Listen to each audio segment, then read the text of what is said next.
Napunta sa atin ang tradisyong ito dahil noong 313 AD, inilabas ni Emperor Constantine ang Edict of Milan. Ito ay isang kautusan na tumatanggap sa pagpasok ng Kristyanismo sa Roman Empire.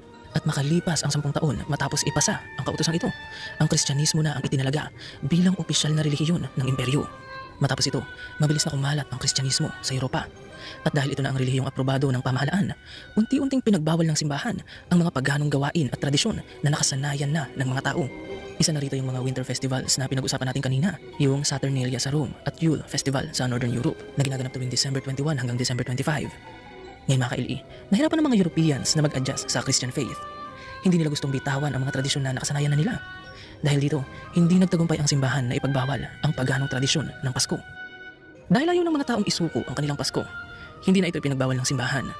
Sa halip na pigilan ang mga tao na ipagdiwang ang winter solstice, hiniram na lang ng simbahan ang mga paganong tradisyong ito. Ganito ang nangyari noon mga ka-LE. Pinayagan ng Catholic Church ang pagdiriwang ng winter solstice o Pasko, basta't kikilalanin ng publiko na ang pagdiriwang na ito ay para na kay Hesukristo.